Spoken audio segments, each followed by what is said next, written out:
Okay, so for the first house, we have the world. And in fact, if you look at the natal chart, the first house is basically where your rising side sign rises and is placed in the natal chart.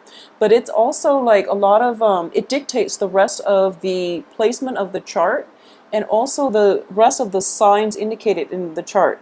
So what I am trying to say here in a very roundabout way is that you essentially have the world in your first house. So I do feel in general a lot of opportunities are opening up for you guys this week, possibly opportunities for international travel or interactions with people from different background, like cultural background, ethnic, linguistic backgrounds as well.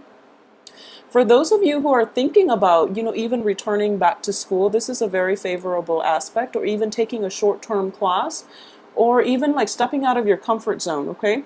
One of the only danger that I can, see with this is as a Sagittarius, you tend to see like the very, very big picture in general.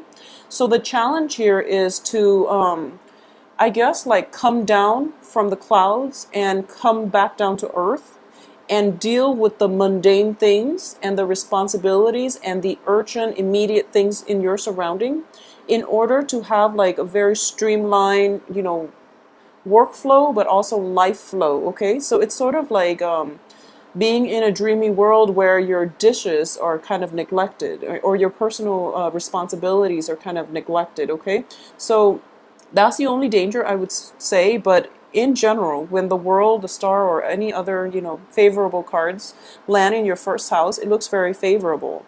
And at the same time, a lot of you might have opportunities here to basically spread knowledge, but in a way where it's like in a casual environment. I wouldn't say it's in an institutional environment, but you might encounter people who are, ethnically, culturally, linguistically, just from a different background, who have different life paths, and you're exchanging your philosophical belief system with the other person. And more than anything, they are going to come to you and ask for your expertise. Like a lot of people will come to ask for your opinion in general. So there's a lot of interaction in general, and you are seen as somebody who's very worldly, who's very I would say like who's very wise and philosophical. So it's a really good reception, from your external environment, okay? In terms of your fourth house, we have the Page of Swords here. And I do feel in the fourth house traditionally deals with the family, and it deals with the things that makes us like very feel familiar or feel comfortable with another person. In this situation, I do feel in your home environment, you could possibly have a roommate situation, or the people who are, relatives and things like that, siblings even, or even children.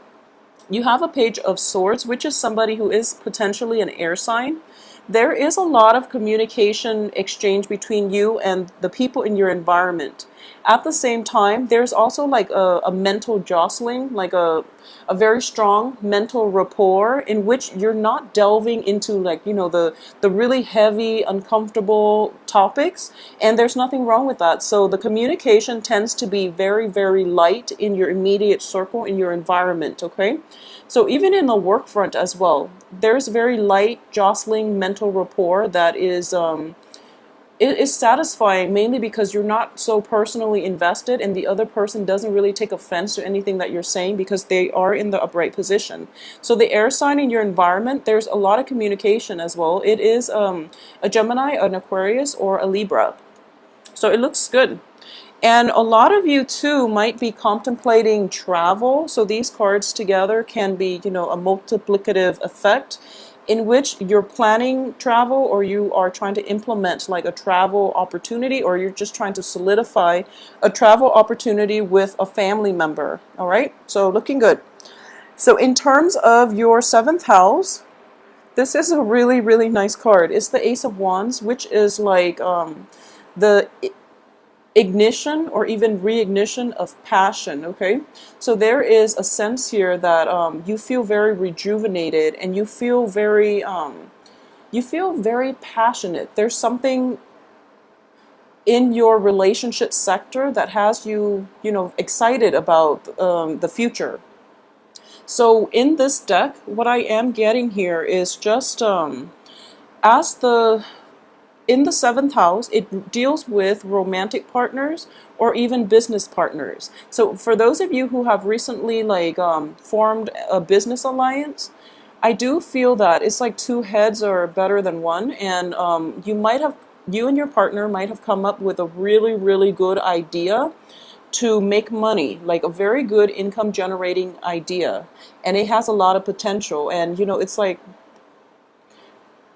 two heads are better than one. So both of you came together and you have this really nice, good gift. And because of it, you feel that it is going to be able to help you expand your world. It could also be able to generate enough income for you where you both can travel. Okay, so also in a romantic situation, I do feel in general it is very, very favorable. A lot of you might be involved with like an air sign. A lot of you might live with an air sign, and there's a lot of like affection for those who are in a relationship with an air sign. There's a lot of affection. There's a lot of like passion brewing. So it's looking really good. So in terms of your 10th house, this is career and finances. There's a lot of work that needs to be tackled, okay? And I know that Sagittarius in general, you tend to be a little bit scattered, and with the expansive energy for this week, that's what I mean earlier by, come back down to earth and take care of things in an orderly fashion. So I do feel quite a bit of responsibilities are going to creep up on you. So you're kind of like spending your time in the clouds. You're kind of like thinking about your next voyage. There's a lot of communication between you and people in your home environment. And, a lot of you could potentially be like going out a lot, socializing, and even like going to parties and special events and things like that. So your home responsibilities, first of all, are kind of neglected. And also in the work environment, make sure you don't procrastinate.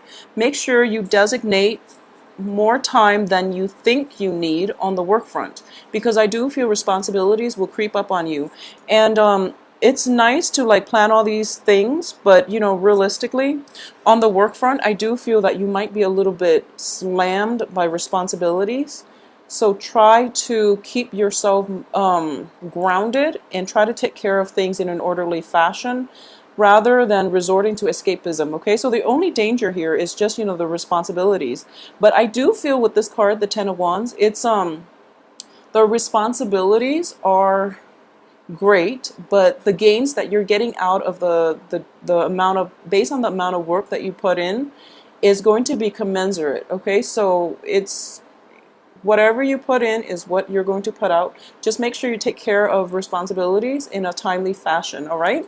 So overall, it's going to be quite a little bit busy, but I do feel on the social front, on the work front, things are busy all around, and you like to keep busy anyways. You like to hop from one thing to the next. Just make sure you don't overextend yourself in terms of like time constraints, okay? Everything else looks really good, and it is a really passionate, promising week. So